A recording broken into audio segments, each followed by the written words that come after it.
Hey folks, welcome to episode 122 of Mananation, the video podcast on GatheringMagic.com. I'm your host, Trick Jarrett, and you have not seen me before, or you have not seen me in a long time, because I haven't done one of these in 4 months. I'm sorry. Please don't be angry. I tried to call, tried to write, and I've been kind of busy, folks. I'm sorry. I hope you all understand. I hope you all are enjoying the fruits of my labor on GatheringMagic.com. We're doing a lot of exciting stuff there. If you're not aware, go check it out, GatheringMagic.com. We just finished our first ever Altered Reality Challenge and a card altering contest.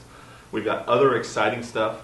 We've got a week-to-week puzzling magic on Wednesdays, and we've got Vorthos Wednesdays. You can't miss that. We've got more and more quality content. We've got top competitors from the Pro Tours now contributing, giving you strategic content, and overall, I just feel so proud of what the site has become. I'm sorry I had to stop doing video for a while. It's not to say I haven't been shooting video. I've shot hours of footage that I'm going to begin churning through quickly to get you guys all caught up, because I've got more events, more trips, more footage, more things to shoot coming down the line.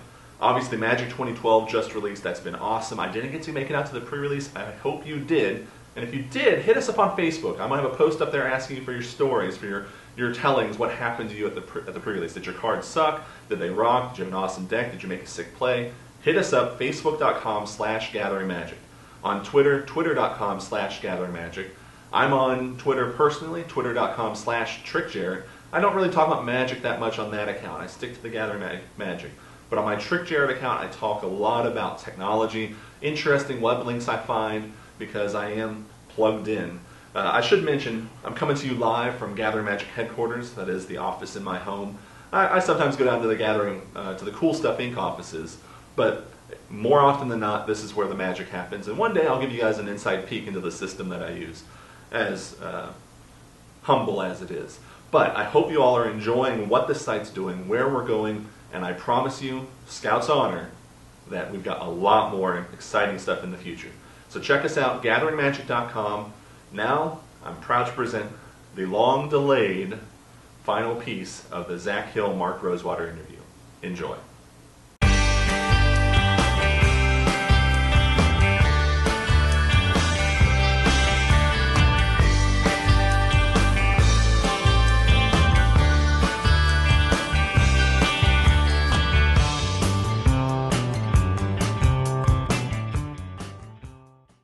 Obviously, the reserve list is here to stay. We're not going to argue that. We're not going to debate that. I'm not trying to make the case for it.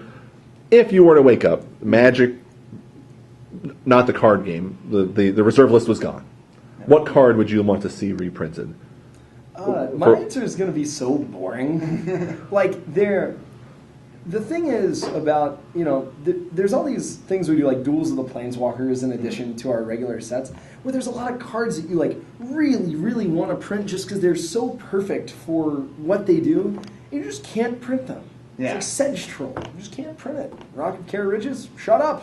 You just don't have access to it. There's all these cards that are really nice, straightforward executions of something that's just basic and cool. I think one thing we were designing, there was this Legends card that is just Ray of Command without any of the baggage. It's basically Ray of Command, a non-legendary guy, or that's a comic. I forget exactly what it is. Disharmony. Yeah, right. But it just does this effect that I just want, and there's nothing ridiculous about it. It's not one mana, but I just can't use it. Yeah. So it would probably be some kind of, or some of the Urza's stuff, I don't know, original Masticore would be fun to have in some situations, or Pattern of Rebirth, I think. That you want to do just cool things in some sort of product that's not even in standard, but you just can't.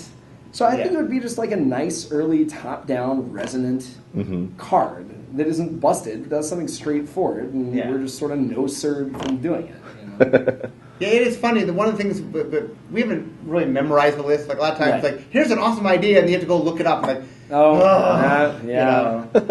And the other thing that's hilarious is what's the one WW22 flying first strike? Oh yeah, Thunder Spirit. Thunder Spirit. Yeah, he's a great example.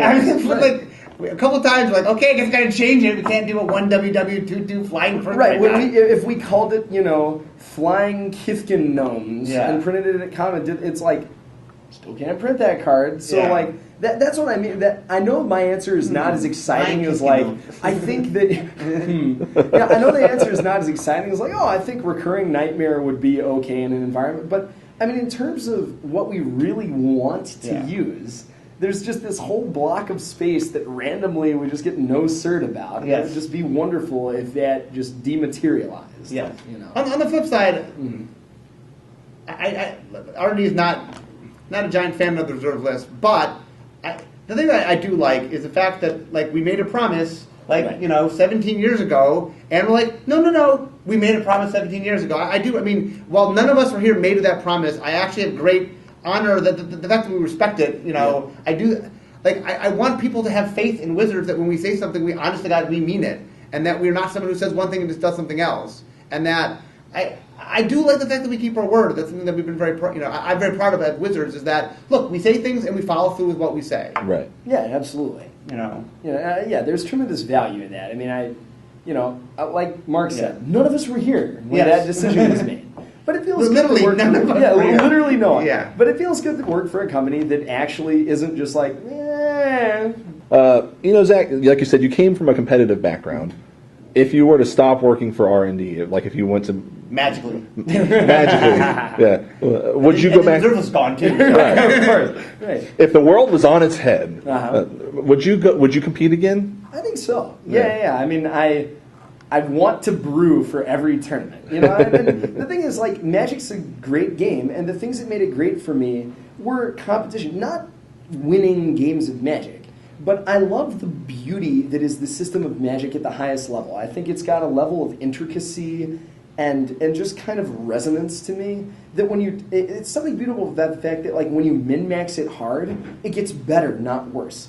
And I love participating in that, and the only way that I can participate in that is to compete with other people that are trying to do the exact same thing as me. So, yeah, I think that if I just magically woke up one day and was no longer in the building, I would try to make it back on the Pro Tour. I'm not saying I'd succeed at it, but Pro Magic was something that was very important to me for a very long time, and I would love to be able to battle again someday. Well, gentlemen, thank you so much for your time. It's been an awesome interview, and I look forward to seeing what you guys have coming down the pipes.